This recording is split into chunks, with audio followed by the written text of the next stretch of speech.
La Mauritanie, qu'est-ce que c'est ? Demanda le petit prince, penchant légèrement sa tête blonde. L'aviateur sourit, se remémorant ses vols au-dessus de ces vastes étendues désertiques qui l'avaient tant marqué.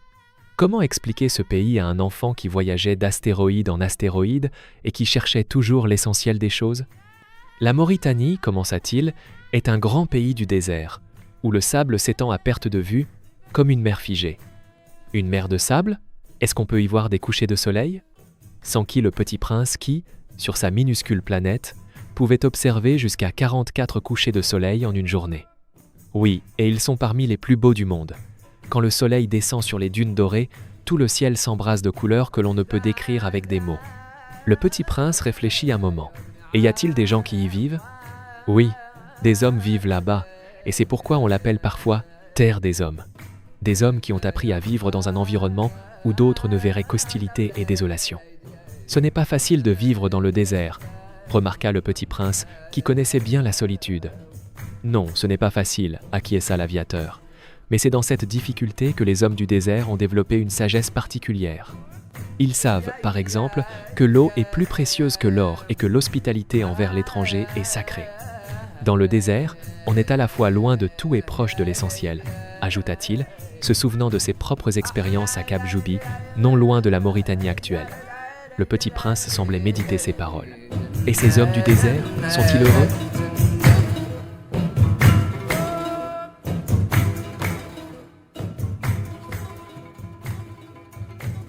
Bienvenue dans notre exploration d'aujourd'hui. On se penche sur Parle-moi de Mauritanie, un livre d'Ahmed Elimoustafa. Oui, bonjour. C'est un ouvrage assez original dans sa forme, n'est-ce pas ? Tout à fait. C'est présenté comme un dialogue en 20 chapitres entre un professeur érudit et son disciple. Et ensemble, ils explorent la Mauritanie, vraiment sous toutes ses facettes. L'histoire, l'économie, la société, tout y passe. C'est ça. Et le but de ce dialogue et donc du livre, c'est clair dès le départ. Oui, l'idée c'est de comprendre comment ce livre, il essaie de montrer la grandeur de la Mauritanie.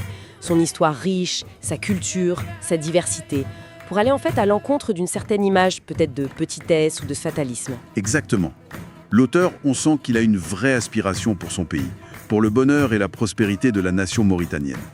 Il lutte contre la médiocrité, si on peut dire. Et ça se voit dès le prologue, d'ailleurs. Il y a des citations assez fortes, je trouve, comme « La Mauritanie est un grand pays du désert » ou encore que la lumière de là-bas est si pure qu'elle révèle l'âme des choses. Ça pose une perspective... Une perspective forte, oui, et qui donne le ton à tout le livre. L'auteur nous invite vraiment à regarder au-delà des clichés habituels, pour saisir à la fois le potentiel immense du pays, mais aussi les défis qui sont considérables, il faut le dire. Et cette forme de dialogue, ça rend l'exploration, vivante ? Oui, vivante et percutante. Il y a de la rigueur, c'est certain, mais ça n'empêche pas une certaine vivacité, même de l'humour parfois. C'est une façon de réaffirmer la noblesse du projet mauritanien, je pense. Alors, entrons un peu dans le vif du sujet. Ce qui m'a marqué, c'est ce paradoxe. Le titre d'un chapitre le résume bien, un désert de richesse. Ah oui, ça c'est central.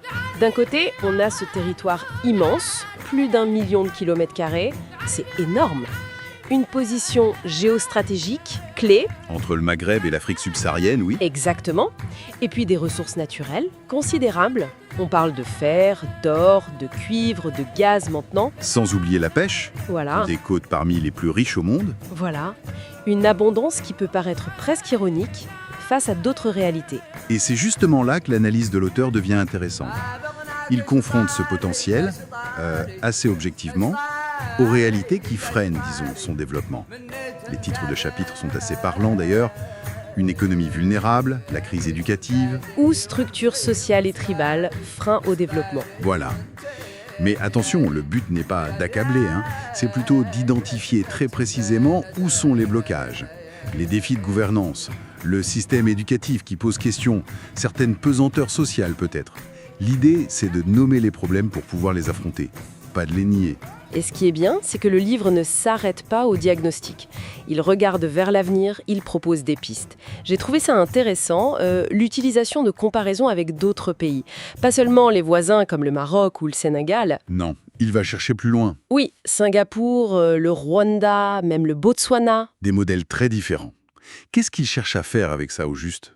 Je pense que ces comparaisons, elles servent surtout à ouvrir le champ des possibles, à montrer que, d'autres nations, parfois parties de conditions difficiles, ont réussi à trouver leur voie. C'est une façon de dire « ouais, pourquoi pas nous ?» de stimuler l'ambition. Mais, et c'est crucial, il insiste beaucoup sur le fait qu'il ne faut pas juste copier. Ah, d'accord, il faut adapter. Exactement. Il faut forger une vision qui soit propre à la Mauritanie. Il utilise le terme de « mauritanisation de la vision du développement ». Mauritanisation. Oui, et ça passe, selon lui, par la construction d'une identité nationale forte, qu'il appelle une mauritanité inclusive, Inclusive, c'est-à-dire? c'est-à-dire une identité qui assume et valorise toutes ses composantes, arabes, subsahariennes, les voir comme une richesse, un atout. La Mauritanie comme un trait d'union, en quelque sorte. C'est une belle idée. On sent cette quête identitaire, ce qu'il appelle aussi l'aventure ambiguë, mais vue comme une force en devenir. Tout à fait. C'est une reconnaissance de la complexité, comme une force potentielle. Et tout ça, c'est présenté de manière accessible, disiez-vous? Pas trop académique? Non, vraiment pas. Le dialogue aide beaucoup. Il y a de la profondeur, bien sûr, mais c'est fluide. L'humour dont vous parliez, incisif mais respectueux, ça aide aussi à dédramatiser, à rendre la réflexion stimulante. C'est un appel à l'intelligence, à l'action positive, plutôt qu'aux plaintes. Une lutte contre la morosité. Donc, pour résumer, on a une analyse qui est exigeante, lucide sur les problèmes, mais qui porte aussi un message d'espoir et d'ambition. C'est tout à fait ça. Parle-moi de Mauritanie, c'est vraiment un plaidoyer pour reconnaître la grandeur intrinsèque du pays, sa richesse culturelle, historique, humaine. C'est une invitation à porter un autre regard, un regard fondé sur les atouts et sur cette aspiration à la prospérité, loin des clichés réducteurs. Très clair. Et pour terminer, peut-être une pensée pour aller plus loin, comme le suggère l'épilogue avec cette métaphore, la parole est semence. Si ce livre sème des idées, la question qui reste, c'est comment la Mauritanie collectivement peut-elle cultiver ce désir d'un avenir meilleur dont parle l'auteur? Comment transformer ce potentiel, toutes ces richesses dont on a parlé, en une prospérité qui soit vraiment partagée?